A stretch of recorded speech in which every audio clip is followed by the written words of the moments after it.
تعملون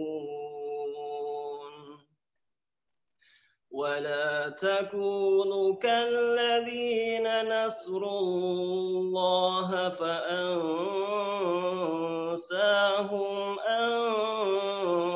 أنفسهم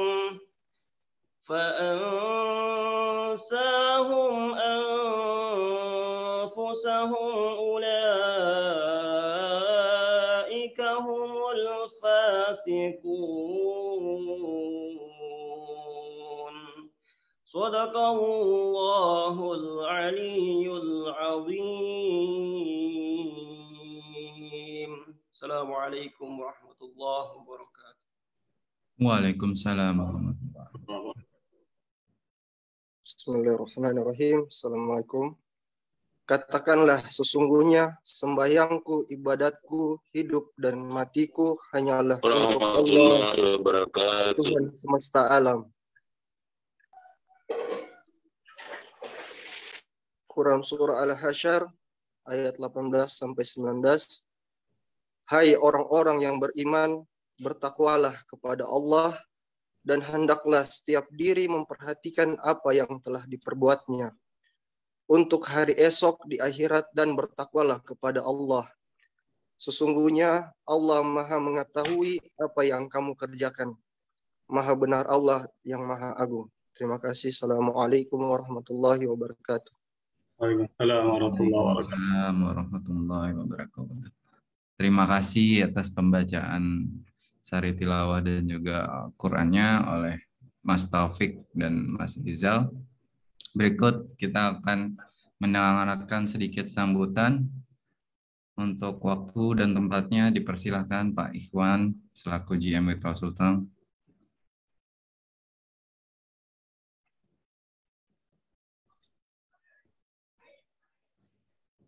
Halo, Pak Ikhwan. Mana? Iya, Hari. Pak. Iya, Pak. Apa nih? Sambutan, Pak. Oh, sorry, saya baru dari dari olahraga. Iya. Saya agak telat sedikit. Assalamualaikum warahmatullahi wabarakatuh. Waalaikumsalam warahmatullahi wabarakatuh. Selamat Ustaz Prabu Putri, teman-teman para peserta Booster pada hari ini. Pertama-tama mari kita panjatkan puji dan syukur kepada Allah Rabbul Alamin, karena alhamdulillah pada hari ini kita bisa kumpul dalam keadaan sehat untuk mengikuti acara Booster, di mana dari acara ini tentunya kita mengharapkan bisa mendapatkan tausiah untuk meningkatkan ilmu kita. Dan ilmu yang kita dapatkan ini bisa kita pahamkan dan bisa kita laksanakan. Seperti biasa, Prof. Rusli yang menjadi narasumber pada kali ini selalu bisa menyampaikan pesan-pesannya dengan sangat enak didengar dan mudah dipahami. Jadi salah satu upaya kalau kita ingin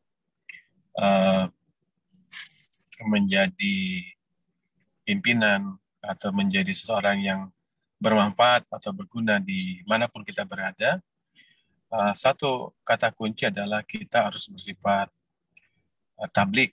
Ya, tablik itu adalah salah satu sifat baginda Nabi Muhammad SAW. Ada 4 sifat dari Nabi: amanah, patana, tablik. Saya lupa lagi satunya, tapi intinya kita harus menjadi good communicator. Bagaimana kita bisa menyampaikan sesuatu yang rumit menjadi sederhana sehingga mudah dipahami, dan mudah-mudahan kita bisa mencontohkannya. Nah, Pak Prof. Rusli ini sepanjang saya ikuti pengajian beliau, saya mudah menyimaknya. Barangkali selain memang kepahaman beliau terhadap ilmunya, bisa juga karena beliau mengajarkan dengan hatinya, sehingga mudah kita terima karena dari hati yang bermain. Sekira itu saya penyampaian dari saya. Mudah-mudahan ini untuk menambah ilmu dan amal kita dan ajang silaturahim kita, memperkuat ukhuwah kita, karena salah satu upaya kita dalam beragama itu adalah ukhuwah, adalah kebersamaan. Tanpa adanya kebersamaan, kita tercerai berai, maka kita akan melemah, dan tentunya juga pada dasarnya juga bahwa agama itu ya berjamaah. Ya, saya kira itu dari saya, dan terakhir, mari kita menjadi contoh, mengajak teman-teman di sekitar kita supaya juga dia ikut dalam acara ini. Nanti mungkin tugasnya saya ataupun Pak Waris, supaya teman-teman dari GSD pun juga terlibat. Saya nggak tahu ada teman-teman GSD ini yang saya lihat agak beda dengan dulu Pak Amir biasa ikut, Pak Rahim. Nah, ini yang pembaharunya ini saya lihat agak jarang saya ketemu di masjid. Mudah-mudahan kita bisa mengajak kepada kebaikan. Fastabiqul khairat. Sekira itu dari saya. Mohon maaf, saya menyimak dari kendaraan. Assalamualaikum warahmatullahi wabarakatuh. Waalaikumsalam warahmatullahi wabarakatuh. Terima kasih Pak Ikhwan atas sambutannya. Walaupun lagi berkendara juga masih semangat untuk mengikuti S-Booster nih. Rekan-rekan, ini hal yang perlu dicontoh. Jadi pada kesempatan kali ini jumlah partisipan kita 55. Sebelum dimulai saya ingin menyampaikan, kalau bisa di minggu depan teman-teman ajak satu aja temannya untuk bisa ikut acara ini. Jadi jumlahnya kita bisa double, bisa sampai di angka 100. Oke, sebelum kita mendengar ceramah Pak Ustadz, kita mulai aja ceramahnya. Untuk waktu dan tempat dipersilakan Pak Ustadz. Assalamualaikum warahmatullahi wabarakatuh. Waalaikumsalam. Waalaikumsalam warahmatullahi wabarakatuh. Alhamdulillah, salatu wassalamu ala rasulillah Sayyidina Muhammad ibn Abdillah wa alihi wa sahbihi wa wala maba'ad. Yang sama-sama kita hormati dan muliakan Bapak Ikhwan sebagai manajer di PT Telkom, Bapak Andi Waris sebagai ketua MT3G di Telkom, para pejabat senior, Pak Mahyudin yang biasa sering hadir pengajian di Telkom, serta para jamaah e-booster yang dimuliakan dan dibanggakan oleh Allah Subhanahu wa Ta'ala. Tadi kita sudah mendengarkan satu pembacaan ayat suci Al-Quran yang di dalam pembacaan itu ada satu kata kunci perintah Allah, yaitu wattaqullah. Hendaklah kalian semua bertakwa kepada Allah Subhanahu wa Ta'ala. Memang inti dari keberagaman agama kita itu adalah takwa kepada Allah Subhanahu wa Ta'ala. Dan bagian dari takwa kepada Allah Subhanahu wa Ta'ala itu adalah kita melaksanakan perintah-perintahnya. Dan salah satu perintah yang Allah perintahkan kepada kita, hamba-hambanya, dan itu dicontohkan oleh para rasul-rasulnya sampai kepada Rasul Nabi Muhammad SAW, adalah perintah untuk bekerja. Maka bekerja itu menjadi sebuah syariat. Sebuah syariat. Nah, sebuah syariat tentu banyak manfaat dan tentu banyak pahala. Oleh karena itu, maka tidak heran kalau Allah Subhanahu wa Ta'ala melalui Nabi Muhammad SAW itu memberikan banyak pujian kepada orang yang bekerja. Nah, salah satu bentuk pujian tersebut adalah Allah Subhanahu wa Ta'ala itu mencintai orang yang bekerja. Orang yang bekerja itu adalah salah satu orang yang dicintai oleh Allah Subhanahu wa Ta'ala. Maka ada satu hadis yang disebutkan oleh Nabi Muhammad SAW, innallaha yuhibbul abda yattakhidul mihnata liyastagniya biha 'anil nas. Allah Subhanahu wa Ta'ala itu menyukai seorang hamba yang dia melaksanakan pekerjaannya supaya dia tidak minta-minta sama orang. Yang pertama. Kenapa? Karena perbuatan meminta-minta itu adalah perbuatan yang tidak baik. Dan orang-orang yang meminta-minta itu, kecuali karena atas alasan-alasan yang dibenarkan oleh syariat, maka orang itulah yang berhak menerima sedekah dan zakat dari kita. Tapi kita, Nabi mengatakan bahwa tangan di atas itu lebih baik daripada tangan di bawah. Untuk membuat tangan kita berada di atas, memberikan bantuan, tentu kita harus memiliki sesuatu yang bisa diberikan.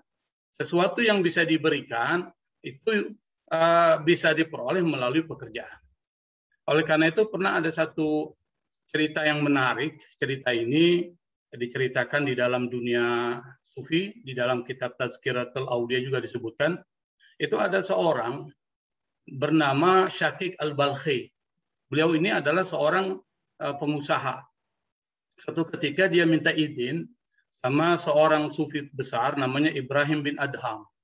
Dia minta izin sama beliau ingin melakukan satu perniagaan. Berjalanlah beliau untuk melakukan satu perniagaan. Pas ketika di tengah perjalanan beliau istirahat. Dia lihat ada seekor burung yang lumpuh, cacat. Tidak ada tangan, tidak ada kaki, dan tentu dalam pikiran Syakik Al-Balkhi berarti burung ini tidak bisa makan. Lalu Syakik Al-Balkhi berpikir bagaimana keadaan burung ini di tempat yang sangat gersang seperti ini, bagaimana dia bisa mencari makan. Tiba-tiba ada satu ekor burung datang mendekati burung tersebut lalu memberikan makan kepada burung yang cacat dan lumpuh tersebut. Syakik Al-Balkhi berpikir, kalau burung seperti ini saja di tempat yang sangat gersang, tidak ada orang, tidak ada makanan, itu bisa mendapatkan rezeki. Tentu Allah Maha Kuasa memberikan rezeki kepada aku. Akhirnya dia batalkan perniagaan tersebut, dia kembali ke tempat, ke rumahnya. Sampai di sana dia temui Ibrahim bin Adham, lalu dia cerita. Lalu Ibrahim bin Adham berkata, apakah engkau mau seperti burung yang cacat dan lumpuh itu, yang senantiasa selalu meminta pertolongan dan menunggu bantuan dari yang lainnya? Kenapa kau tidak seperti burung yang satunya yang memberikan bantuan kepada burung yang cacat tersebut? Akhirnya Syakik Al-Balkhi pun kemudian tersadar.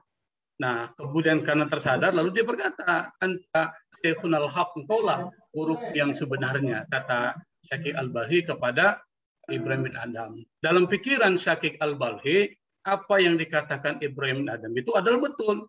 Lebih bagus menjadi orang yang bisa memberikan bantuan kepada orang lain melalui pekerjaan kita ketimbang kita menunggu bantuan dari orang lain.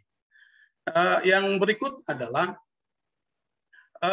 untuk melakukan satu pekerjaan yang merupakan satu perintah dari Allah Subhanahu wa Ta'ala, itu ada beberapa prasyaratnya, ada beberapa prakondisi yang harus dipenuhi. Yang para ulama sufi itu mengatakan bahwa untuk bisa membuat pekerjaan kita menjadi pekerjaan yang baik itu ada 3 syarat. Atau membuat pekerjaan kita bisa mendapatkan prestasi yang unggul atau yang disebut dengan kinerja unggul, itu ada 3 hal yang perlu dipenuhi. Yang pertama adalah ikhlas. Ikhlas kita tahu bahwa apapun yang kita lakukan itu adalah untuk mencari keridaan Allah Subhanahu wa Ta'ala. Apapun bentuk pekerjaan kita yang baik-baik, kalau diniatkan untuk mencari keridaan Allah Subhanahu wa Ta'ala, maka itu mendapatkan nilai di sisi Allah Subhanahu wa Ta'ala. Bahkan seorang yang mencari nafkah untuk diberikan kepada anak istrinya, lalu dia lelah, lalu kemudian pada malam hari dia istirahat karena kelelahan, maka kelelahan itu dihitung oleh Allah Subhanahu wa Ta'ala sebagai penghancur dosa. Bahkan apa yang diberikan oleh orang yang bekerja itu kepada anak istrinya sebagai satu bentuk nafkah, itu adalah bagian dari sedekah. Apa itu sedekah? Sedekah itu adalah sesuatu yang kalau kita berikan itu akan mendapatkan pahala dari Allah, dan sedekah itu kalau kita berikan kepada orang itu ada keberkahan. Dan tentu mengundang berbagai banyak hal. Seperti diantaranya adalah kalau kita ingin mendapatkan kesehatan, maka perbanyak sedekah. Kalau kita ingin diperpanjang umur kita, perbanyak sedekah. Kalau kita ingin diberkahkan rezeki kita dan dilimpahkan rezeki kita, maka syaratnya itu adalah sedekah. Memberikan nafkah dari hasil pekerjaan kita kepada anak istri kita itu adalah bagian dari sedekah. Maka di Di dalam hadis Nabi itu ada beberapa hal. Sebagai satu contoh misalnya bisa di apa? Tolong slide-nya mungkin dikasih mundur sedikit. Ini dia. Nah, ini ada 3 hadis Nabi yang mengajarkan kita kalau kita ingin mencapai kinerja unggul, ada 3 hal yang perlu dilakukan. Yang pertama, innallaha azza wa jalla la yaqbalu minal amali illa ma kana khalisan illa ma kana lahu khalisan wa bagha bihi wajah. Jadi syarat yang pertama, kalau kita ingin mendapatkan pekerjaan kita itu mencapai target prestasi yang unggul, maka yang pertama itu adalah ikhlas, seperti yang saya ceritakan tadi. Allah tidak akan menerima dari perbuatan seseorang kecuali jika perbuatan itu memang benar murni untuk Allah dan mencari ridho dari Allah Subhanahu wa Ta'ala. Jadi kunci pertama itu harus ikhlas, dan itu yang diajarkan di dalam spiritual management training, pelatihan manajemen spiritual yang kita lakukan saat ini. Yang kedua, syarat yang kedua untuk membuat pekerjaan kita mendapatkan sesuatu yang maksimal itu harus ihsan. Apa itu ihsan? Ihsan itu adalah memperbaiki dan memperbagus pekerjaan kita. Dan Nabi Muhammad SAW 14 abad yang lalu sudah memberikan satu informasi kepada kita. Kata Nabi, innallaha katabal ihsana ala kulli syai'. Allah menetapkan, mewajibkan kita untuk bersikap ihsan, berlaku ihsan terhadap segala sesuatu. Apapun pekerjaan kita harus profesional, harus memperbagus semua pekerjaan kita. Bahkan Nabi mengatakan, idza dzabhtum fahsinuz dzibah. Kelanjutan dari hadis ini Nabi mengatakan, kalau kalian menyembelih hewan, maka sembelihlah dengan cara yang paling baik dan paling bagus. Maksudnya apa? Misalnya pisaunya diasah supaya sangat tajam sehingga tidak menyakiti hewan yang disembelih. Yang kedua, di tempat yang tidak dilihat oleh hewan-hewan yang lain. Kalau hewan-hewan yang lain itu melihat temannya disembelih, itu akan memunculkan ketakutan. Dan bahkan satu riset mengatakan itu bisa menaikkan sesuatu asam lemak yang itu bisa membahayakan kepada orang yang memakan daging tersebut. Nah, termasuk di dalam pekerjaan.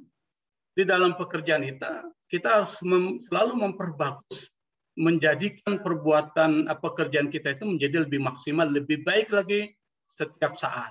Itu makna dari kata ihsan. Yang ketiga, ini yang penting adalah al-itqan. Apa itu itqan? Itqan itu melakukan segala sesuatu secara maksimal, tidak main-main, tidak sembarangan. Oleh seorang yang bekerja di dalam sebuah pekerjaannya dan di dalam sebuah perusahaannya. Nabi mengatakan, innallaha yuhibbu idza amila ahadukum amalan ayyutqinahu. Allah sungguh mencintai seorang yang apabila melakukan pekerjaannya, dia memperbaiki, memperbagus, dan itqan fi amalihi. Dia bersikap itqan di dalam amalnya. Nah, ini yang nanti akan menjadi pembahasan kita. Tolong dilanjut. Nah, ihsan dan itqan inilah yang kemudian akan memunculkan kinerja unggul yang dimaksudkan di dalam tema kajian kita pada kesempatan pagi ini.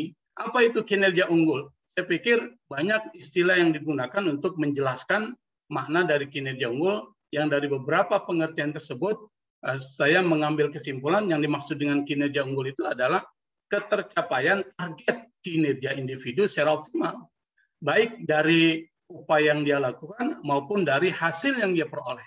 Itu yang disebut dengan kinerja unggul. Nah, untuk mendapatkan pekerjaan kita unggul, maka ada beberapa hal yang harus dilakukan oleh para pekerja yang ada di Telkom juga kepada kita.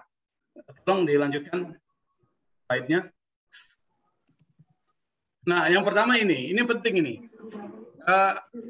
Ada seorang tokoh namanya Benjamin Bloom, dia mengatakan bahwa untuk mendapatkan sesuatu pembelajaran secara maksimal, 3 aspek yang harus dipenuhi.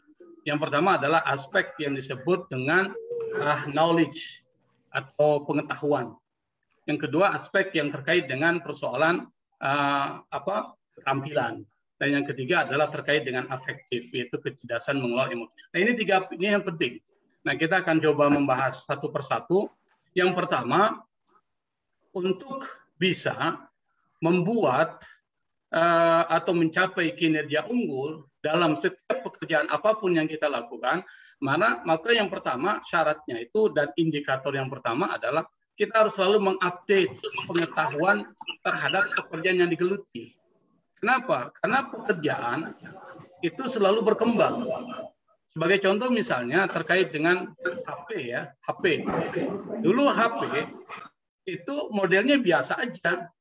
Tapi dalam perkembangan berikutnya, sekarang kita bisa lihat bagaimana HP itu sudah melakukan transformasi yang sangat besar. Nah, kalau kita yang bergelut di bidang telekomunikasi terkait dengan persoalan HP misalnya, tapi tidak mempunyai dan tidak mengupdate pengetahuan kita terhadap sesuatu pekerjaan yang kita digeluti, maka kita tergerus oleh zaman. Nah, beberapa perusahaan besar yang tidak melakukan perubahan itu ternyata tergerus dan tersingkirkan dalam dunia bisnis. Kenapa? Karena tidak mengupdate pengetahuan terhadap pekerjaan yang digeluti.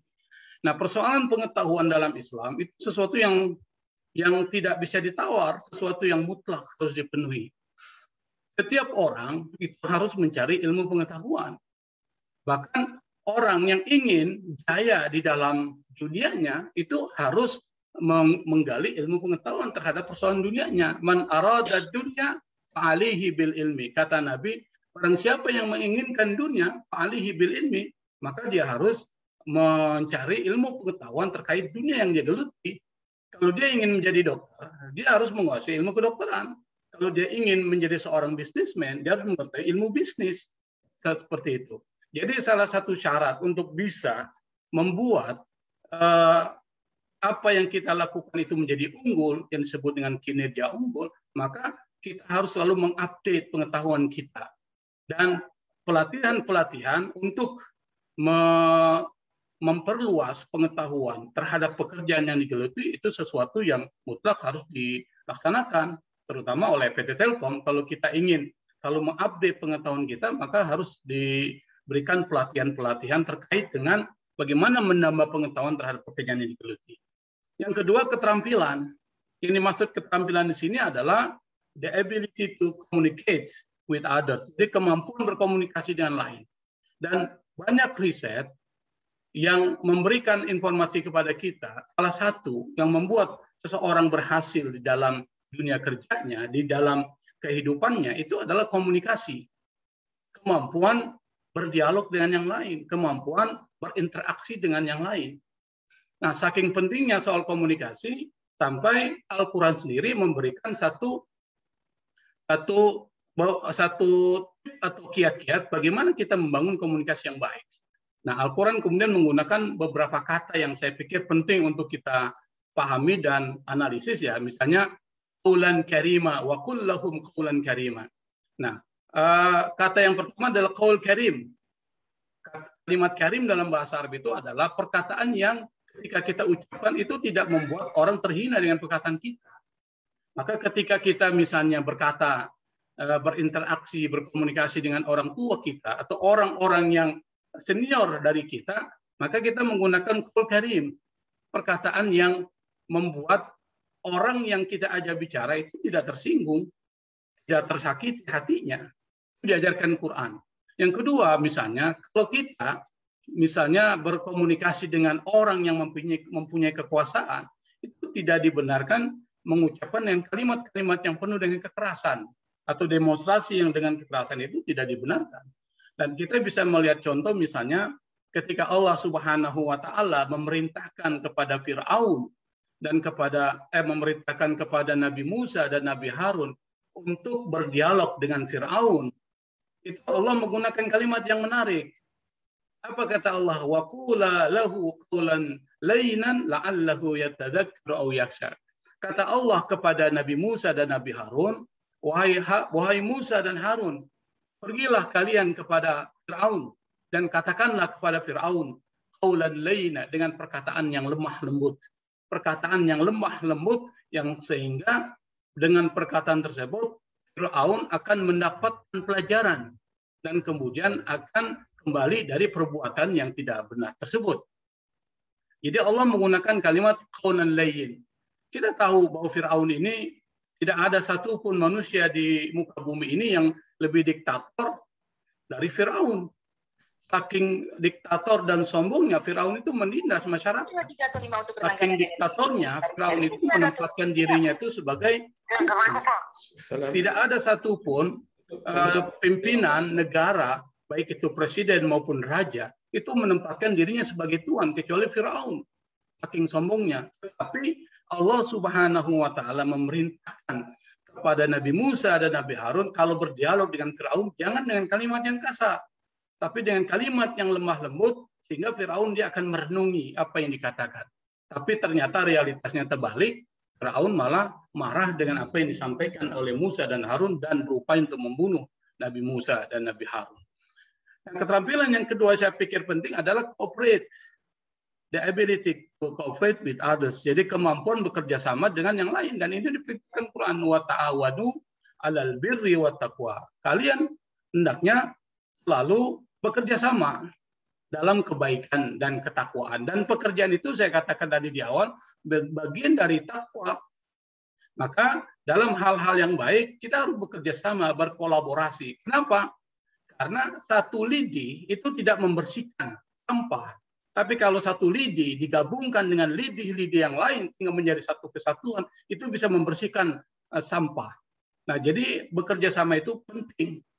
Sampai Umar bin Khattab radhiyallahu anhu pernah mengatakan sesuatu yang terorganisir itu bisa mengalahkan kebenaran yang terorganisir, kebatilan yang terorganisir itu bisa mengalahkan kebenaran yang tidak terorganisir. Artinya apa? Yang menjadi kata kuncinya itu adalah dia bersatu. Kekafiran yang bersatu itu bisa mengalahkan Islam yang tidak bersatu. Dan itu sudah kita lihat dalam kehidupan kita, di mana kita diobrak-abrik karena kesatuan kita kurang. Nah, di dalam satu pekerjaan dan perusahaan, kerjasama ini penting. Jangan kerja sendiri-sendiri, tapi kerja bersama sehingga mencapai sesuatu yang diinginkan oleh perusahaan. Dan yang terakhir yang penting saya pikir adalah kecerdasan mengelola emosi yang baik. Dan ini yang diajarkan di dalam silabus-silabus yang diberikan setiap minggunya. Artinya apa? Karena emosi yang baik itu bisa mencapai satu produktivitas. Ini terkait dengan SDM. Kalau SDM-nya bagus emosinya, maka pekerjaannya bagus. Kalau pekerjaannya bagus, maka dia profesional, itqan. Nah, kalau dia sudah profesional, maka produktivitasnya tinggi. Jadi ada kaitan antara kecerdasan SDM di dalam mengelola emosi dengan pekerjaan yang profesional. Pekerjaan yang profesional yang disebut dengan kinerja unggul itu bisa mencapai produktivitas yang tinggi. Produktivitas yang tinggi itu bisa memberikan income benefit yang maksimal buat perusahaan. Nah, kalau perusahaannya maksimal, itu bisa memberikan pelayanan buat masyarakat secara maksimal. Jadi ada kaitan. Oleh karena itu, maka kita harus selalu mengupdate tiga hal ini di dalam pekerjaan apapun yang kita lakukan. Yang pertama adalah update pengetahuan kita setiap saat, karena pengetahuan itu berubah. Yang kedua, selalu perkuat keterampilan kita, komunikasi dan kerjasama. Dan yang ketiga adalah harus kita jadikan menjadi kebiasaan kecerdasan mengolah emosi kita. Nah, kalau ini bisa dicapai, insya Allah kita akan mendapatkan sesuatu yang disebut dengan unggul dalam pekerjaan kita dan dalam target dan prestasi yang akan kita capai. Nah, ini saya pikir hal yang terkait dengan persoalan yang pertama. Mungkin kita masuk kepada materi fikih. Nah, materi fikih ini saya pikir penting ya. Saya tidak tahu yang menjadi target dari kajian ini karena materi fikih itu harusnya kan berurutan ya. Tapi karena saya tidak tahu arahnya, maka saya angkat satu hal penting. Saya pikir nanti insya Allah kalau masih diberi kepercayaan untuk memberikan sesuatu, maka saya akan lanjutkan ini. Yaitu terkait dengan persoalan kehidupan kita sehari-hari tentang ahkamul janazah. Ahkamul janazah ini adalah hukum fikih yang terkait dengan persoalan jenazah. Nah, kalau bicara tentang persoalan jenazah ini, tentu ada yang dilakukan sebelum prosesi, sebelum seorang meninggal. Apa yang dilakukan pada saat seorang meninggal? Nah, itu ada dua. Apa yang dilakukan sebelum orang itu meninggal, Yang pertama. Yang kedua, apa yang dilakukan pada saat orang itu meninggal. Dan apa yang dilakukan pada saat orang sudah meninggal. Itu ada 3 hal yang perlu kita pahami sebagai seorang muslim. Karena sebagai seorang muslim tentu kita mengikuti apa yang menjadi aturan-aturan yang ditetapkan oleh Allah Subhanahu wa Ta'ala. Nah, kita akan bahas yang pertama, apa sih kewajiban kita pada saat seorang menghadapi kematian? Kematian ini sesuatu yang pasti. Tidak ada sesuatu yang lebih pasti daripada kematian. Maka kematian harus menjadi perhatian kita. Nabi pernah mengatakan, orang yang cerdas adalah orang yang selalu banyak mengingat mati. Itu orang cerdas. Jadi cerdas dalam perspektif kenabian bukan orang yang pintar matematik, pintar komputer, pintar manajemen. Tapi Nabi mengatakan, orang yang cerdas adalah aktsaruhum dzikran lil maut. Orang yang paling banyak ingat mati, itu cerdas. Kemudian disebutkan oleh Nabi, ditambahkan wa asyadduhum istidadan lahu, dan yang paling banyak mempersiapkan diri untuk menghadapi kematian. Nah, apa yang kita lakukan pada saat ini sebenarnya bagian mempersiapkan diri, bagian dari investasi kita untuk menghadapi kematian. Itu kebaikan-kebaikan. 1 jam berlalu kita sudah isi dengan kebaikan semua, dan insya Allah jadi investasi kita. Nah, yang pertama, di dalam kitab fikih, saya menggunakan fikih Al-Fiqhul Manhaji ala madhabil Imam Syafi'i. Fikih manhaji menurut perspektif madhab Syafi'i. Nanti kalau ada madhab-madhab lain saya persilakan untuk dikomentari. Yang pertama, apabila kita melihat ada seorang muslim itu menghadapi sakaratul maut, sakit yang mengantarkan orang itu akan menjelang kematiannya, disebut dengan sakaratul maut, maka kita disunahkan oleh Nabi untuk meletakkan orang tersebut dalam posisi miring dengan wajah menghadap ke kiblat. Jadi wajahnya menghadap ke kiblat. Atau kalau seandainya sulit kita melaksanakan hal tersebut, maka kita mencoba mengangkat sedikit saja dengan wajah tetap menghadap ke kiblat. Itu yang pertama. Kenapa? Supaya mudah dia mengucapkan kalimat la ilaha illallah Muhammad Rasulullah. Itu yang pertama. Yang kedua, disunahkan kita pada saat ketika ada seorang keluarga kita yang sedang mengalami sakaratul maut, itu kita mentalkin, membacakan 2 kalimat syahadat atau la ilaha illallah Muhammad Rasulullah. Kalau seandainya tidak bisa langsung Muhammad Rasulullah, la ilaha illallah sudah cukup. Itu kita bacakan di telinganya supaya dia dengar. Nggak usah dengan sesuatu yang dengan ucapan yang keras, tapi ucapan yang bisa didengar oleh tersebut berulang-ulang sampai orang itu kemudian mengucapkan la ilaha illallah. Lakinu mautakum bila ilaha illallah. Jadi ada hadis Nabi yang memerintahkan kita talqinkan orang yang mati di antara kalian. Maksudnya orang yang sedang menghadapi kematian atau sakaratul maut itu ditalkinkan dengan mengucapkan la ilaha illallah dengan kalimat yang tidak terlalu keras, yang terpenting didengar oleh orang yang sedang menghadapi kematian tersebut. Lalu orang yang sedang menghadapi kematian mengucapkan la ilaha illallah, maka cukup sudah, tidak perlu kita lanjutkan. Yang terpenting dia sudah mengucapkan la ilaha illallah. Kenapa ini penting?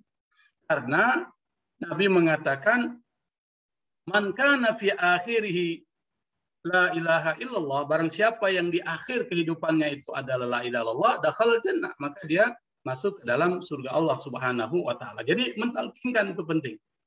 Yang kedua, di dalam fikih madzhab Syafi'i juga disebutkan disunnahkan pada saat ketika ada orang yang sedang menghadapi kematian sakaratul maut, maka disunnahkan itu membacakan surat Yasin.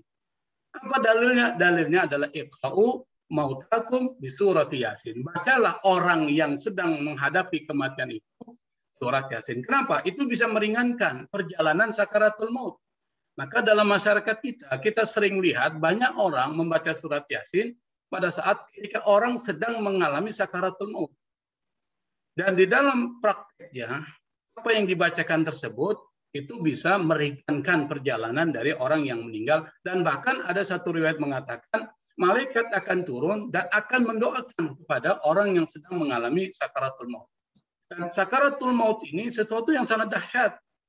Disitulah kemudian akan menjadi pintu masuknya kita, apakah masuk ke surga atau masuk ke dalam neraka. Kenapa? Di situ ada pergumulan antara setan dan kebaikan. Disitulah setan membisikkan. Maka pada saat ketika orang mengalami sakaratul maut, kita sering lihat wajahnya itu ada yang gelisah, ada yang tenang. Kadang-kadang dia melihat seperti melihat dalam pandangan yang kosong. Padahal pada saat itu dia sedang diperlihatkan tempatnya. Apakah tempatnya itu di surga atau tempatnya di neraka? Pada saat ketika dia diperlihatkan tempatnya di surga, maka dia tersenyum. Pada saat ketika dia diperlihatkan tempatnya di neraka, maka dia gelisah. Oleh karena itu, maka kita untuk membuat akhir kehidupan kita husnul khatimah di dalam sakaratul maut kita, maka perbanyak melakukan kebaikan. Sekecil apapun kebaikan itu penting. Nah, yang terakhir yang diajarkan oleh agama kita, pada saat ketika kita sedang menghadapi sakaratul maut, kita disunahkan berbaik sangka kepada Allah Subhanahu wa Ta'ala. Lupakan saja semua dosa-dosa yang kita lakukan. Yang kita harus lakukan pada saat itu adalah kita berbaik sangka bahwa rahmat dan ampunan Allah itu begitu luas. Wallahu 'inda dhanni 'abdi bi, kata Allah, Allah itu tergantung dari persangkaan hambaku kepadaku. Dalam hadis qudsi Allah mengatakan, ana inda abdi bi, aku tergantung prasangka dari hambaku kepadaku. Nah, oleh karena itu maka 4 hal ini bisa kita lakukan dan direkomendasikan untuk dilakukan pada saat ketika kita sedang menghadapi orang yang sedang mengalami sakaratul maut. Dan bagi orang yang sedang mengalami sakaratul maut, disunahkan untuk berprasangka baik kepada Allah Subhanahu wa Ta'ala. Saya pikir ini beberapa hal terkait dengan materi fikih yang saya sampaikan. Insya Allah pada kesempatan lain kita bisa menambahkan apa yang kita lakukan pada saat ketika orang sedang meninggal dunia dan apa yang kita lakukan pada saat ketika orang saat meninggal dunia dan setelah orang itu meninggal dunia. Wallahul musta'an, wallahul muwaffiq ila aqwamit thoriq. Assalamualaikum warahmatullahi wabarakatuh. Waalaikumsalam warahmatullahi wabarakatuh. Terima kasih Pak Ustadz Prof. Dr. Rusli atas yang disampaikan. Ini materinya luar biasa. Jadi dari kegiatan sehari-hari, maaf ini video saya jalan kan ya? Dari kegiatan sehari-hari, kita bekerja, kita hidup, kita bersosialisasi, hingga ke ujungnya dari tempat yang akan kita capai semua, yang tidak terhindarkan lagi, yaitu kematian. Baik, sekarang untuk pertanyaan, tanya-jawab, sesi tanya-jawab akan tersedia waktu 15 menit. Jadi untuk rekan-rekan yang memiliki pertanyaan terkait pekerjaan, terkait kehidupan, dan juga mungkin terkait persiapan untuk kematian, seperti yang disampaikan tadi, dipersilakan. Ada rekan-rekan yang ingin bertanya?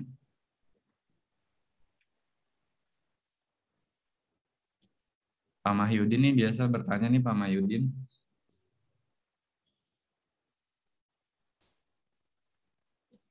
Oh siap. Kalau ada yang tanya, ya saya kasih kesempatan dulu teman-teman yang lain kalau memang tidak ada. Saya akan coba bertanya. Assalamualaikum Ustaz. Waalaikumsalam Pak Haji.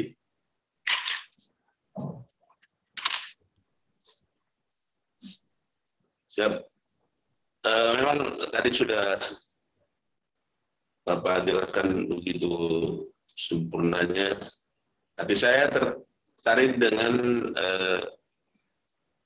di awal tadi dengan surat, kalau tidak salah surat Al-Hajj ayat 18 Ustaz ya. Iya. Mungkin bisa diulaskan kenapa di surat Al-Hajj ayat 18 itu 2 kali disuruh bertakwa. Ya ayyuhalladzina amanu taqullah wa la tanzur nafsun ma qaddamat wa taqullah wa taqullah innallaha khabirun bima ta'malun. Mungkin ada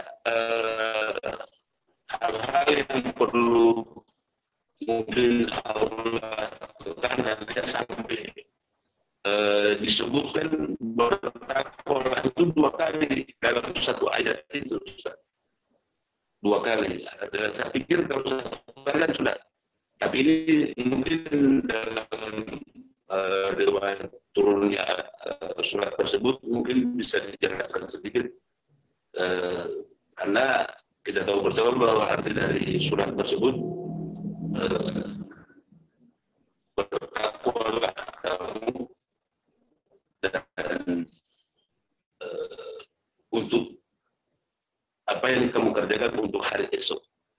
Nah, di situ mungkin bisa dijelaskan kenapa sampai kalimat wattaqulah, bertakwalah itu ditekan.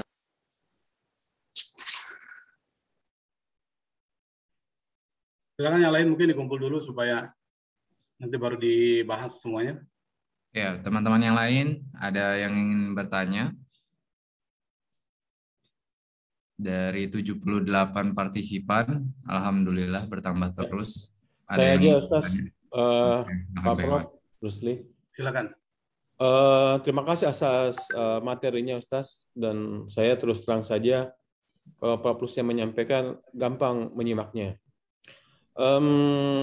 Dan apa materi yang disampaikan, terutama masalah fikih tadi, itu saya sudah merasakannya, Ustaz, bahwa kematian itu sangat dekat, dan memang kalau kita ingin menjadi orang yang cerdas, ya tentu kita harus mengingat juga penyiapan kita untuk setelah kita meninggal. Jangan sampai kita hanya sibuk di dunia saja, sudah sibuk di dunia, tapi nggak dapat juga apa yang kita harapkan, karena memang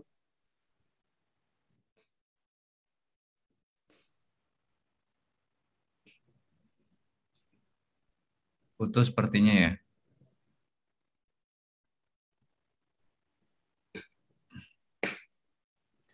Kita tunggu 1 menit ya untuk Pak Ikhwan sambung lagi. Kalau enggak nanti mungkin kita skip dulu. Bentar ya.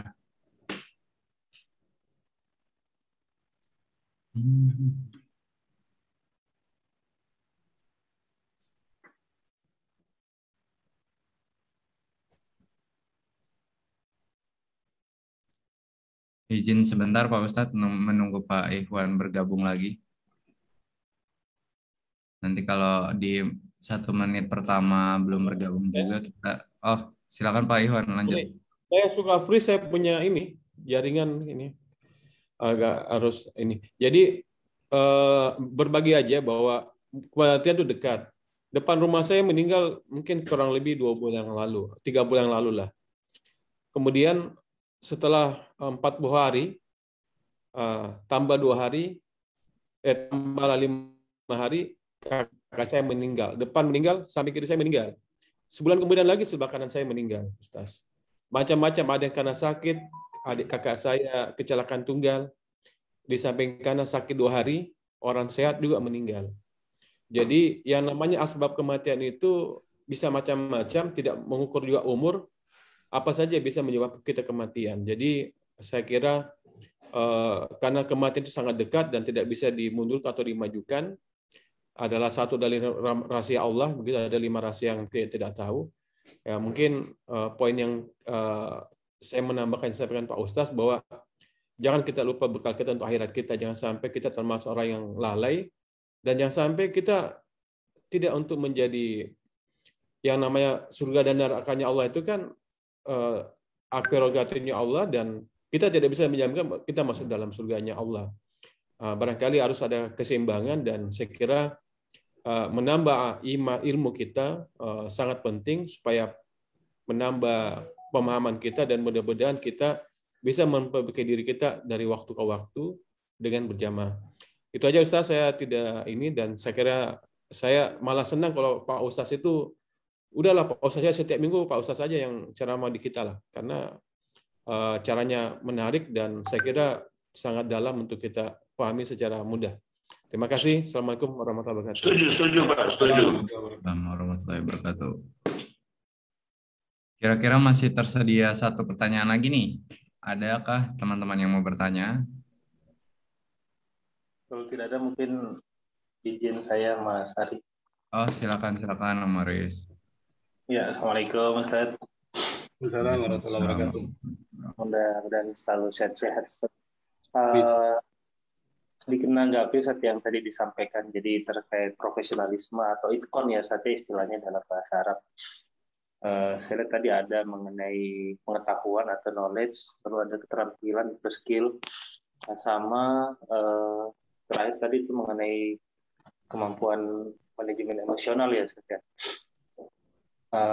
Mungkin sekedar konfirmasi aja Ustaz. Kalau di kami itu biasanya mengistilahkan dengan SKA, itu sebagai standar penilaian SDM-nya kita secara umum.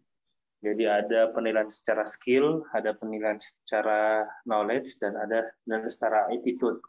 Attitude ini kita membobotkan itu 60%, dan skill itu 30%, knowledge itu 30%. Apakah ada tidak saja semacam benang merahnya dengan nilai-nilai Islam yang ada di agama kita ini gitu, betul-betulnya. Ini itu yang pertama. Terus yang kedua tadi terkait fikih, sangat menarik juga Ustaz. Ini experience juga yang pekan lalu saya menghadiri salah beberapa rangkaian pemakaman dari agama sebelah. Jadi mereka sangat, saya lihat cukup rapi mendesain acara pemakamannya begitu. Saya melihat ada perbandingan dari sisi kita yang pada saat rekan-rekan atau saudara kita yang muslim meninggal, itu yang hadir itu semacam sukarela begitu. Tapi kalau dari teman-teman sebelah itu mereka semacam ada IO-nya. Jadi ada IO-nya, siapa yang menyebarkan undangan, siapa yang merecord, siapa yang menyiapkan sound system, dan itu berbayar. Saya pikir, apakah mungkin saya belum tahu juga, saya pikir itu tidak ada di dalam agama Islam yang pernah saya lihat sebelumnya. Tapi apakah memungkinkan kita itu beristihad atau mengambil langkah-langkah untuk bisa mengatur lebih rapi juga? Jadi mulai dari penyebaran informasi, pengaturan tempat, penyiapan tenda, kursi, makanan, segala macam itu dibuatkan juga IO-nya khusus untuk yang muslim. Apakah itu dibenarkan dalam fikih? Mungkin itu saja dari saya. Terima kasih. Assalamualaikum warahmatullahi wabarakatuh. Waalaikumsalam warahmatullahi wabarakatuh. Oke, tiga pertanyaan tadi Pak Ustadz. Untuk waktu dan tempat dipersilakan. Ya, terima kasih Pak Mas Hari ya, dan terima kasih kepada para penanya, pertanyaan yang bagus dan komentar yang bagus. Saya banyak dapat informasi nanti untuk pendalaman materi kembali ya. Yang pertama dari Pak Haji Mahyudin terkait dengan ada pengulangan di dalam kalimat ittaqullah itu dalam satu ayat. Pertama, kita bisa menganalisis ayat ini menggunakan pendekatan ilmu Al-Quran.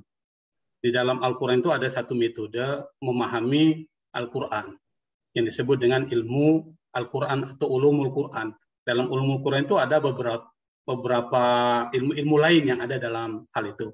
Termasuk di dalamnya adalah ketika ada satu kalimat yang berulang di dalam satu ayat, maka itu adalah penguatan perintah. Itu yang pertama dipahami. Kita mungkin pernah lihat di dalam surat Ar-Rahman itu. Fabi ayyi ala'i rabbikuma tukadziban. Kan ada kalimat yang berulang-ulang terus sebanyak lebih dari 20 kali, nanti bisa dicek. Nikmat Tuhan mana lagi yang kalian dustakan? Itu diulang kembali. Kenapa? Karena banyak dari kita ketika diberikan nikmat dan anugerah, itu kadang-kala kita lupa. Kita lupa siapa yang memberi nikmat itu.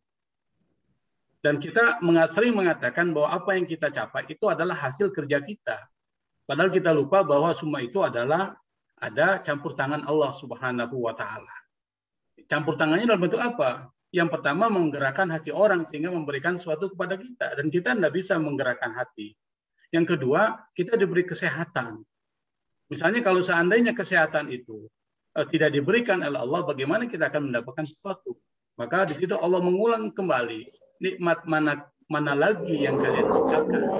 Banyak nikmat yang Allah berikan. Nah, di dalam surat Al-Hasyr ini Allah mengulang kembali, ya ayyuhalladzina amanu taqullaha wal tanzur nafsum ma qaddamat ligat wattaqullah. Di sini yang pertama Allah memerintahkan kita yang beriman. Kalau orang yang tidak beriman sulit untuk bisa menerima pesan Allah ini. Pesan Allah yang pertama adalah kalian harus bertakwa dulu. Karena kalau kalian sudah bertakwa, maka kalian akan masuk pada yang kedua, yaitu orang yang selalu introspeksi. Wal tanzur nafsum ma qaddamat ligat. Setiap jiwa hendaklah melihat, mengamati apa yang sudah dia lakukan untuk dipersiapkan untuk membuat perencanaan ke depan. Ini kan manajemen. Jadi kita harus introspeksi terhadap, atau dalam bahasa sofistik namanya muhasabah, melakukan sejenis melakukan pengecekan kembali terhadap apa yang sudah kita lakukan. Kalau itu baik, tingkatkan. Kalau itu tidak baik, dicarikan lebih baik lagi. Kalau itu kurang kualitasnya, kuantitasnya ditambah. Nah, perencanaan ke depan itu menambah. Nah, karena ini penting. Nah, karena ini penting dan ini menentukan masa depan kita, yaitu melakukan perencanaan, lalu kemudian mengimplementasikan, lalu mengevaluasi dan mempersiapkan lagi perencanaan ke depan. Ini penting. Maka disebutkan lagi di belakangnya itu, wattaqullah. Hendaklah kalian bertakwa kepada Allah untuk mengikuti kembali apa yang sudah disebutkan.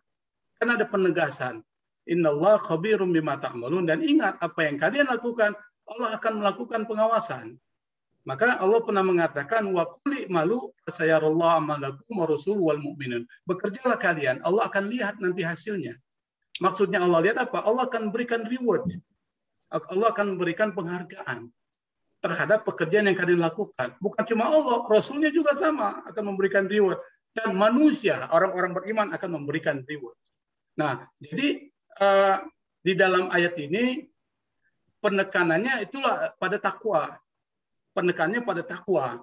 Dan salah satu bentuk takwa itu, orang yang takwa adalah orang yang selalu melakukan introspeksi, melakukan muhasabah terhadap dirinya dan pekerjaannya untuk memperbaiki menjadi lebih baik lagi pada kehidupan yang berikutnya, yang disebut dengan planning, implementasi, kemudian evaluasi dan planning kembali. Jadi seperti itu. Menarik, di dalam Quran itu menarik. Nah, yang kedua, pertanyaan dan mungkin komentar dari Pak Ikhwan. Saya pikir ini penting. Kita harus mengubah mindset kita. Yang membedakan kita dengan yang lain itu adalah pada aspek ukhrawinya. Jadi, setiap hari, setiap saat, dan itu diajarkan oleh Allah dalam Quran, kita mempunyai satu doa. Yang doa itu adalah doa sapu jagat. Yang kita sering baca dari masih kecil sampai sekarang. Rabbana atina fid dunya hasanah wa fil akhirati hasanah wa qina adzabannar. Ini doa ini. Dan doa ini sudah termasuk visi dan misi. Apa itu artinya? Ya Allah, berikan kepada kami kebaikan dunia dan kebaikan akhirat, dan selamatkan kami dari siksa api neraka. Ini visi kita hidup di dunia 3. Bagus di dunia, sukses di dunia, dan sukses akhirat. Dan di akhirat pun kita tidak masuk ke dalam neraka, masuk ke dalam surga. Jadi al-jannah itu adalah orang bilang the highest success, kesuksesan tertinggi itu ya kalau kita masuk ke dalam surga, di situlah semua kenikmatan ada di dalam surga. Nah, ketika kita sudah diberikan, ini adalah gambaran kita ke depan, maka Allah berikan aturan. Anda mau pilih, silakan Anda pilih. Pilih mana? Pilih dunia, ini caranya loh. Pilih akhirat ini, tapi Allah ingatkan, wabtaghi fima atakallahu daral akhirah wala tansa nasibaka minad dunya. Cari akhiratmu, tapi jangan lupakan duniamu. Bagaimana caranya? Pada saat ketika kita hidup di dunia, mencari pekerjaan, supaya pekerjaan itu mempunyai nilai tambah kepada kita dan nilai tambah di sisi Allah, maka yang pertama harus ikhlas, yang kedua ihsan, yang ketiga itqan. Itu yang saya sebutkan tadi. Nah, kalau kita sudah ikhlas, ihsan, itqan di dunia itu, maka nanti akan dapat yang disebut dengan fil akhirati hasanah, kebaikan akhirat kita dapat, yaitu Allah Subhanahu wa taala. Tapi kalau kita orientasi kerja itu dunia, maka tidak ada keberkahan. Berapa banyak orang kaya diberikan Allah harta itu tidak membawa dia kepada kebaikan, malah dihabiskan untuk hal-hal yang tidak baik. Misalnya pergi ke klub malam, dia lakukan untuk hal-hal yang tidak baik dan seterusnya, sehingga harta itu menjadi tidak barokah, tidak berkah. Dan setiap hari, setiap saat kita minta sama Allah semua rezeki kita itu barokah. Wa barik lana fima razaqtana. Berkahi kami terhadap rezeki yang kau berikan kepada kami. Maksudnya apa? Rezeki itu membuat kita semakin baik. Maksudnya seperti itu. Ziyadatun fil khair. Kata barokah itu dalam bahasa Arab artinya ziyadatun fil khair, bertambah kebaikan. Kita diberikan mobil, mobil itu menjadi barokah buat kita. Mobil itu bermanfaat. Kita diberikan kesehatan, kesehatan itu jadi barokah. Diberikan sakit, sakit itu jadi barokah. Seperti sakitnya Nabi Ayub. Nabi Ayub sakit, diberikan kesakitan oleh Allah penyakit, malah penyakit itu menjadi barokah buat Nabi Ayub. Itu luar biasa. Kita diberikan kesehatan, kesehatan kita malah tidak membuat kita semakin dekat kepada Allah Subhanahu wa Ta'ala. Jadi penting kita mengorientasikan hidup kita baik di dunia hasanah wa fil akhirati hasanah, itu penting. Dan yang berikutnya adalah pertanyaan dari Pak Aris, ini menarik ini. Dan memang kita diberikan oleh Allah itu potensi yang disebut dengan mind, soul, and body.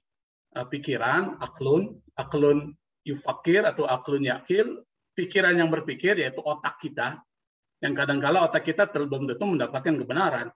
Lalu kemudian kita diberikan soul, jiwa, yang disebut dengan qalbun atau fuad, yang itu merasakan kebenaran. Maka kalau kita bingung dengan sesuatu itu baik atau tidak, Nabi mengatakan istafti qalbak, tanya hati nuranimu, karena hati selalu cenderung kepada kebaikan. Yang berikutnya adalah body, jiwa raga kita. Kita diberikan pendengaran, diberikan penglihatan dan sebagainya, itu menjadi sumber pengetahuan. Dan itu harus dikelola. Nah, orang yang mengelola itu adalah orang yang bersyukur. Jadi mengelola mata, selalu melihat yang baik-baik, mengelola telinga, mendengar yang baik-baik, mengelola pikiran untuk membuat konsep yang baik-baik, kemudian mengelola seluruh anggota badan kita untuk melakukan sesuatu yang baik. Dan itulah orang bersyukur. Karena disebutkan semua yang Allah berikan itu potensi, tapi jarang sekali orang bersyukur. Wa qalilum min ibadiyas syakur. Jarang sekali bersyukur. Nah, bagian dari mensyukuri potensi itulah, maka nanti akan muncul yang disebut dengan kecerdasan. Ya, ada disebut dengan kecerdasan emosional, kecerdasan sosial, ada kecerdasan spiritual. Yang tingkat kecerdasan itu kalau ditimbang, yang lebih mengantarkan kepada kesuksesan itu bukan intellectual intelligence, bukan kecerdasan intelektual, tetapi lebih kepada kecerdasan spiritual. Makanya ada satu riset dilakukan oleh Carnegie Institute, dari 10.000 karyawan sukses yang diteliti, ternyata 80% kesuksesan mereka itu terkait dengan persoalan kepribadian. Kepribadian itu ya karakter, jantungnya karakter. Karakter itu dalam bahasa agama kita akhlak. Akhlak itu adalah spiritual. Jadi akhlak dan spiritualitas itu bergabung menjadi satu paket yang tidak bisa dipisahkan. Oleh karena itu maka yang perlu dibina spiritualitas kita, sehingga hasil yang yang diperoleh adalah yang bagus. Tapi ingat, pengetahuan penting. Pengetahuan itu penting. Tapi berbasis pada penelusuran terhadap ayat-ayat Quran, terhadap orang-orang yang sukses yang disebutkan Allah dalam Quran, para nabi dan para rasul, itu semuanya cenderung menekankan pada aspek karakter, pada aspek akhlak. Maka Nabi diutus oleh Allah liutammima makarimal akhlak, untuk menyempurnakan akhlak. Bukan menyempurnakan pikiran, tapi akhlak. Kenapa? Kalau akhlaknya bagus, pikirannya bagus. Tapi kalau pikirannya bagus, belum tentu akhlaknya bagus. Berapa banyak orang yang cerdas, tapi bikin susah hidup masyarakat kan. Tapi berapa banyak orang yang bagus akhlaknya, itu malah memberikan pencerahan buat masyarakat. Jadi akalnya pun akan menjadi bagus. Nah, itu terkait dengan pertanyaan Pak Aris. Nah, yang terakhir adalah pertanyaan Pak Aris juga terkait dengan persoalan prosesi jenazah yang dilakukan non-muslim.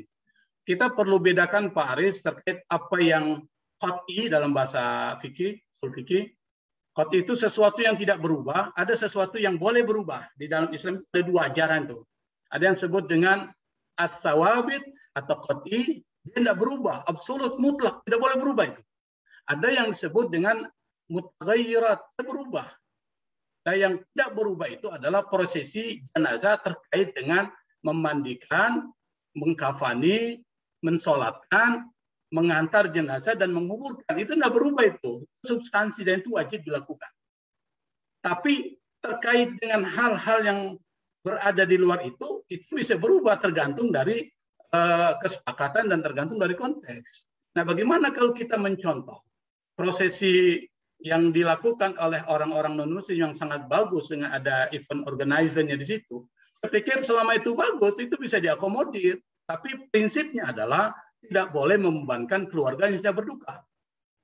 Tidak boleh membebani keluarga yang sedang mengalami kesulitan dan kesedihan ketika mendapatkan ujian.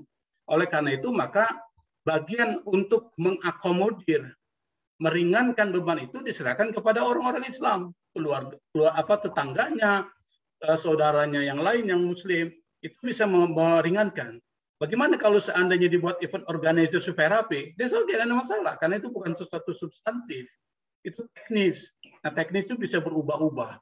Semakin bagus, tetapi tidak boleh melupakan yang substantif yang disebut dengan tadi, prosesi memandikan harus sesuai dengan syariat, mensolatkan, mengkafani sesuai dengan syariat, itu sudah dijelaskan secara detail dalam fikih.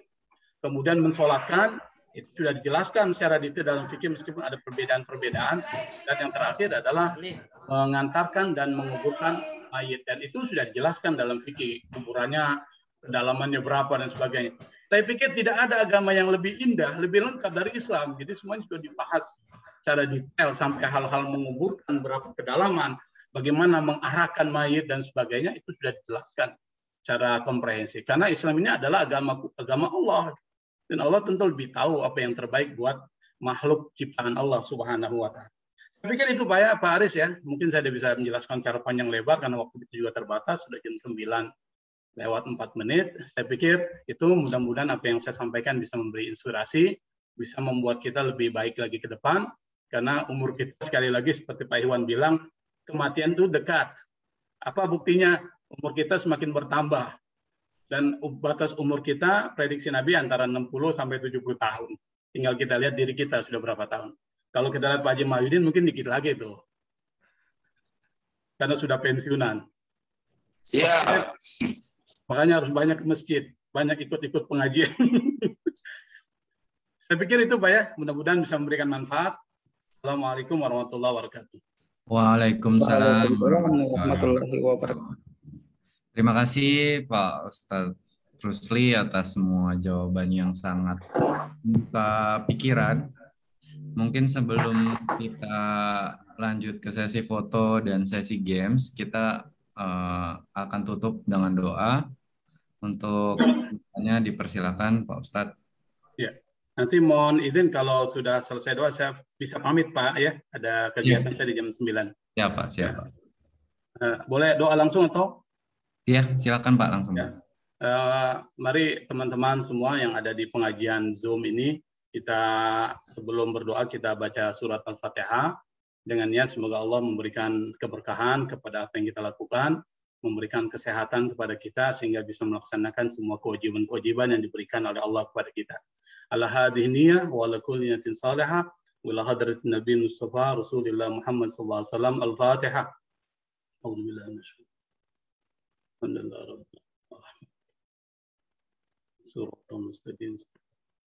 Bismillahirrahmanirrahim. Alhamdulillahi Rabbil Alamin. Allahumma salli ala Sayyidina Muhammad wa ala ali Sayyidina Muhammad. Allahumma inna nas'aluka al-'afwa wal-'afiyah wa nas'aluka tamam al-'afiyah wa nas'aluka dawam al-'afiyah wa nas'aluka syukra 'ala al-'afiyah wa nas'aluka al-ghina 'anil nas.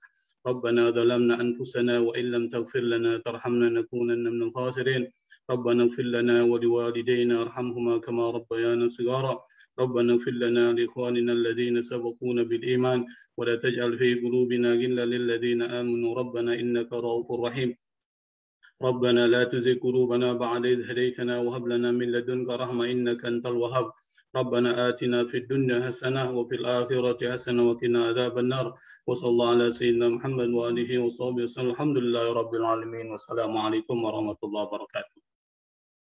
Waalaikumsalam warahmatullahi wabarakatuh. Terima kasih sekali lagi atas semua yang disampaikan pada hari ini. Demikian acara S Booster hari ini kami tutup.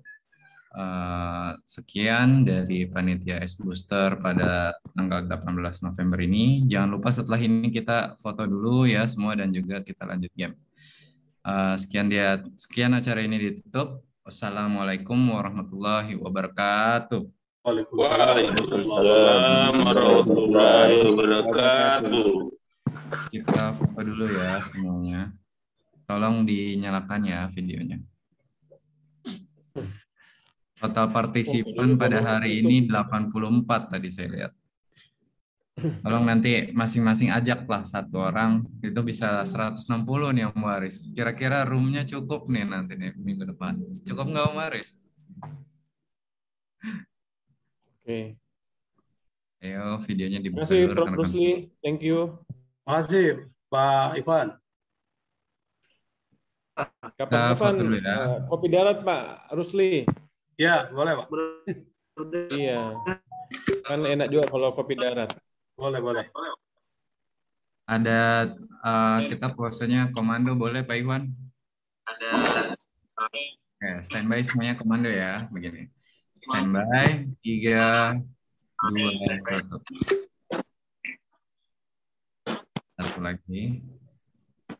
3, 2, 1. Ini Pak Jabar lagi di mobil ini Pak Jabar. Oke, untuk fotonya udah rekan-rekan, kita akan masuk ke sesi games. Silakan Mbak Tata. Saya Pak mohon izin Ari. Pak Ikhwan, Pak Ari, Ya. Pak Waris ya. Pak Rusli, saya juga mau izin ke Ari. Assalamualaikum. Siap. Pak Waalaikumsalam. Iwan. Izin juga ke Ari. Makasih. Iya Pak, siap. Sama-sama. Silakan Kak Tata dimainkan. Mana nih Mbak Tata nih? Kak Andre boleh menang kan nih? Kak Aceh, Om Haris. Kayaknya sekarang harus dimenangin Om Jabar deh ini. Udah kelihatan semangat itu Om Jabar tuh. Siap, Mas Arif. Tata, halo. Oh, udah. Silakan rekan-rekan untuk join kuisisnya dengan nomor berikut ya. Ditunggu sampai 9.12, 2 menit.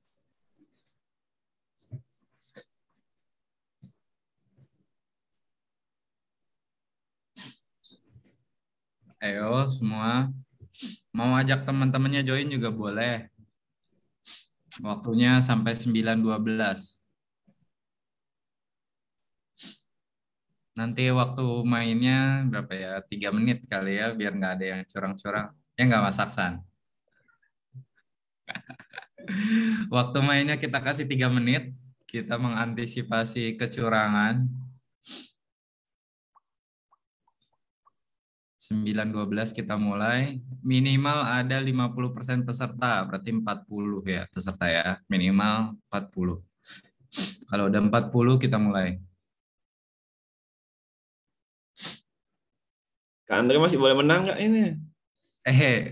Main dulu aja. Nanti kekirim atau enggak ditunggu aja.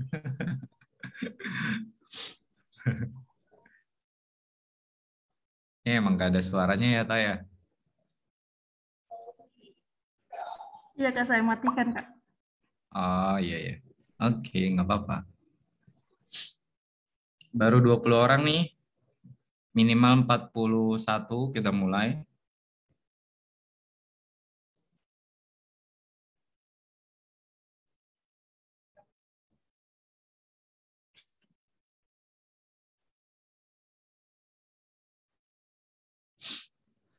Baru 25. 26.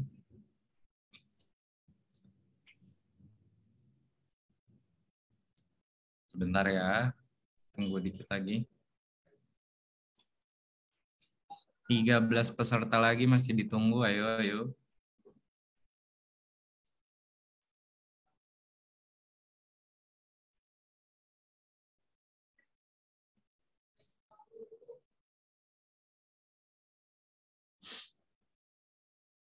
Oh. 9 lagi sebelum kita mulai.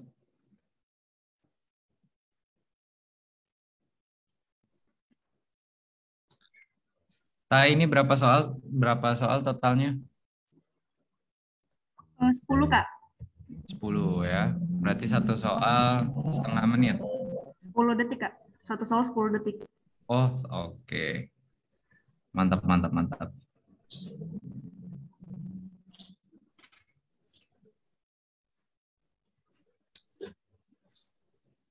Ini kayaknya yang join nggak sampai setengahnya ya.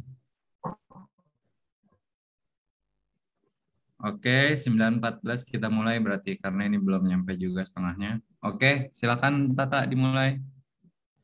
Ya, Standby rekan-rekan, akan kita mulai.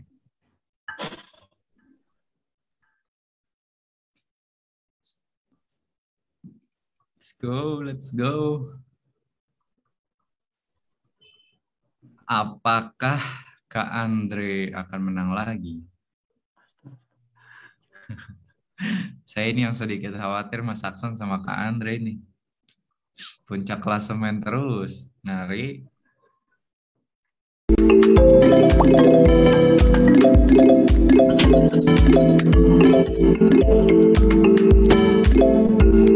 Mulai langsung digas sama Kak Andre.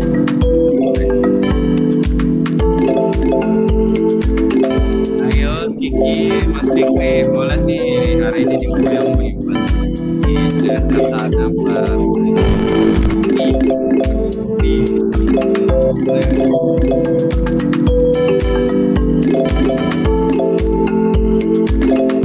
Wah, Yogi Kak Andre ini balapan ini.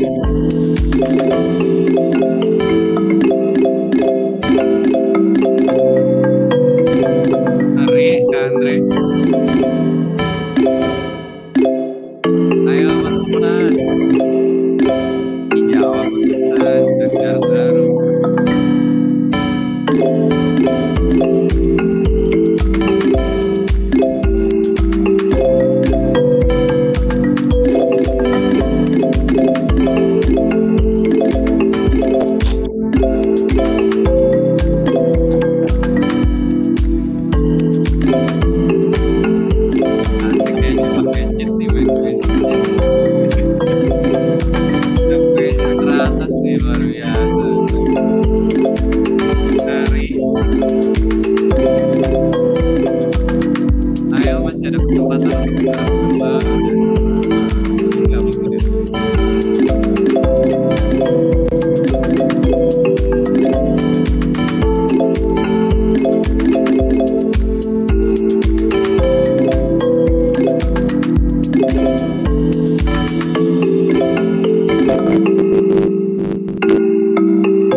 Nanti tinggal ditunggu aja bunyi link azannya. Terima kasih atas semua yang sudah hadir pada hari ini. Pak, diajak satu orang untuk ikut di S Booster minggu depan biar jauh lebih ramai lagi. Oke, mungkin sekian dari saya. Jika ada kata-kata yang salah, mohon dimaafkan. Assalamualaikum warahmatullahi wabarakatuh dan semangat pagi. Oke, Tak, boleh ditutup aja, Tak.